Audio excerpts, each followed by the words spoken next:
There was an awful lot of recorded deaths to do with maypoles.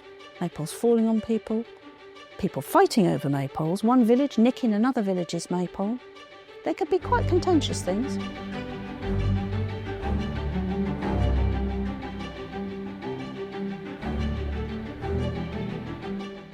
Hello, I'm Ruth Goodman, and today we'll be exploring how the Tudors let their hair down.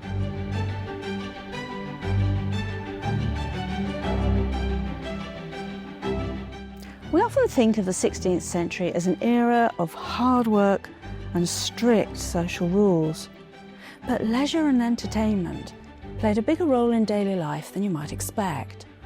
Today we'll discover just how much time people really had for leisure, why Sunday was the key day for recreation, and which pastimes were most popular among both commoners and even Henry VIII himself.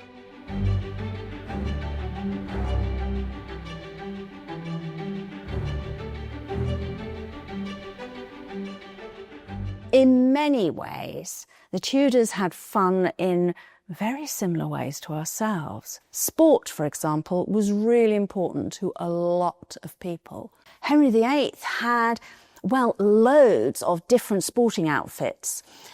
Tennis was a particularly big thing. He had special doublets for it. He had special shoes for it. He liked to do a bit of jousting, which was a sport of those days, as well as the obvious hunting, fishing, hawking that you might expect. Commoners had a whole range of sports that they liked to play. There was football. I mean, it tended to be in the sort of free-for-all village against village kind, but many villages indulged.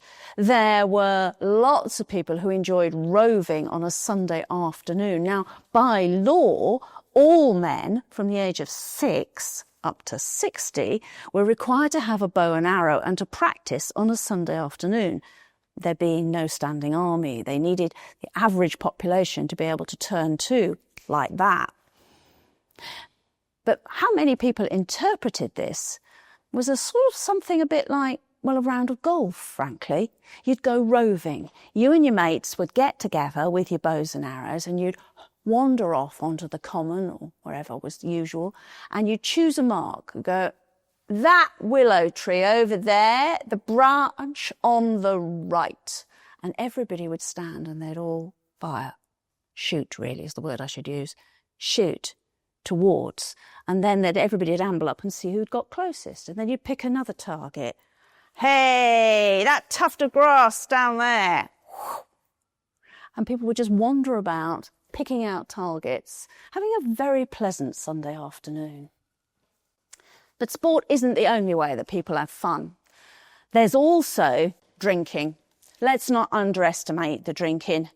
Beer was very popular in Tudor times. Ale to begin with, beer's taking over in popularity. People are liking the new hops flavour. You'll find plenty of people who spend their leisure time at the pub. And if they do so, they might indulge, particularly their men, very rarely women, in a bit of gambling. Dice games, popular. Card games too, usually involving the change of money. Now, in addition to that, we have to think about things like music, of course, and maybe some dancing. Dancing was remarkably popular at every level of society. At court, Henry VIII was known to be a really good dancer. He liked to dance with his sister as a partner because his wives were usually pregnant or something. His sister Margaret, however, was his favoured dance partner. And his daughter, Elizabeth, super keen on dancing. She is known to have used dancing for exercise. Every morning before breakfast, she would do a galliard or two, and that's really, really energetic. So like a little mini aerobic workout. And she enjoyed a good ball of an evening, and she had an eye for a good partner. You could go a long way at Elizabeth's court if you were a good dancer. Out in the villages, dancing was also a popular thing, not just at weddings and celebrations like that, but you'd often find of a Sunday afternoon down the alehouse, if you could find somebody who could play an instrument, particularly a nice loud one that carried well across the village green, a bit of a knees up outside the pub was, well, it's a good way to spend a Sunday, isn't it? And Sundays were the time when people had plenty of time. Technically, you weren't supposed to work that day, though, of course, the realities of that when you've got livestock to look after, cows, pigs, sheep, horses, they all have to be fed and watered regardless of the day of the week. But nonetheless, there was less field work, less other work. People had some time on a Sunday. Sometimes they had them on a summer evening.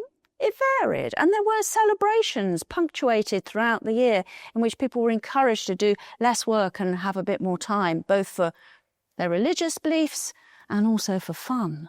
So things like May Day or, Plough Monday or traditional celebrations dotted throughout the year. Maypoles. You have to watch out with a maypole, though. There was an awful lot of recorded deaths to do with maypoles. Maypoles falling on people, people fighting over maypoles, one village nicking another village's maypole. They could be quite contentious things.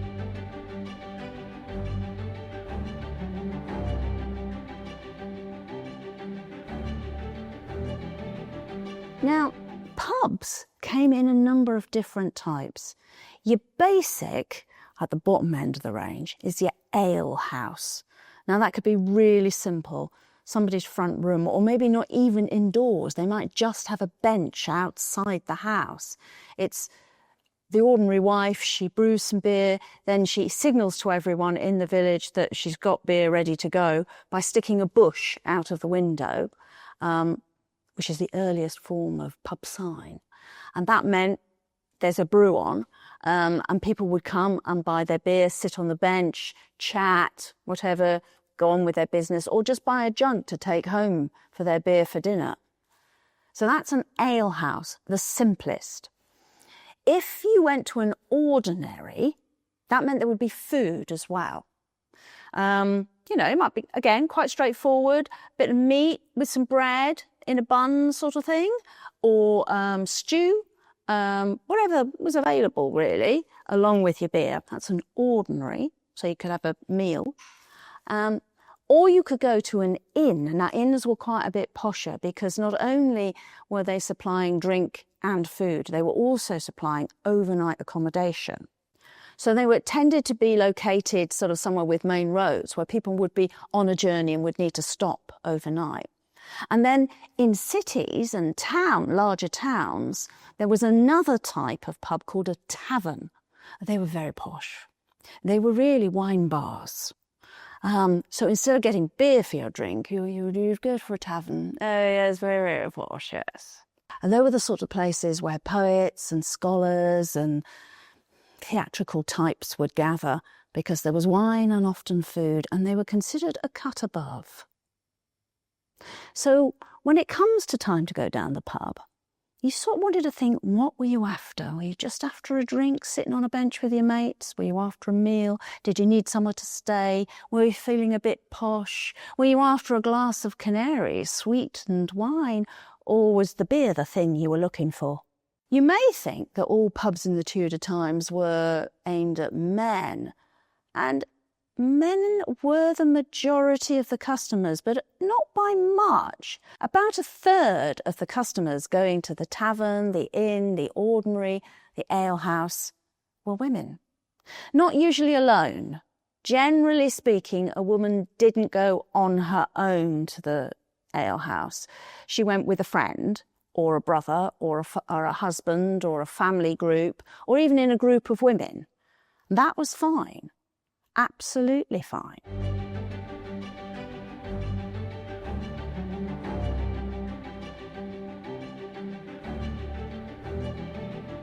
Theatre was also a really popular entertainment, and not just in London, as you might imagine, but all over the country. Even in seaside towns like this, there were theatrical performances of varying types and varying qualities. The very same acting troupes that were headlining in London frequently went on tour.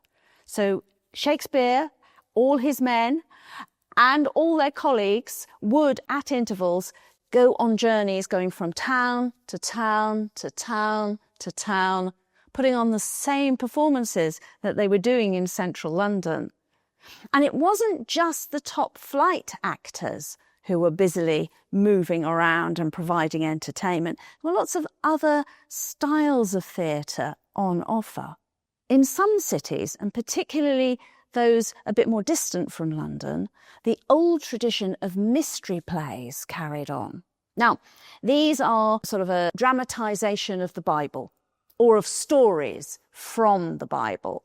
You get a really big concentration of it happening in places like York or Chester, where each individual Bible story was sort of owned by a particular craft guild, and all the people who worked in that craft would, once a year, get together and build sets, make costumes, learn the lines, which were traditionally set down, and then enact their particular little bit of the Bible. And when they'd rehearsed enough, everybody got together on one day, or sometimes over a couple of days, and they would sort of line up their sets on carts and they'd process around the town, stopping at places to do their little play and then moving on. And of course, you've got every guild doing that. So if you stayed in the same place as a spectator, first one guild would come past and perhaps do Adam and Eve, and then another guild might come past and do something like, I don't know, the arrival of the three kings, and then another guild would come past, and each doing a little bit of that biblical story with all the working props and colourful costumes on the carts, with music, with actors proclaiming. Well, actually, it was just Mr. Bloggs from down the street, but he had a false beard on and, you know, had a big voice. So these sorts of theatrical experiences were available both as a participant and as an audience member to quite a lot of people. Schools also put on plays as a way of helping the boys who attended the little grammar schools learn things from the Greek and Roman tradition. There were plays on people's houses in which people were invited in for Christmas to do. And it might be, it might be servants and locals drafted in for some parts, perhaps led by someone with a bit more professional acting experience. At many, many levels, drama was a fairly ordinary part of life, something particularly for high days and holidays, Christmas especially. I hope you enjoyed today's video. In the next episode, we'll be looking at what role religion played. Don't forget, you can watch all 7 episodes of my Tudor Life series by downloading the History Extra app.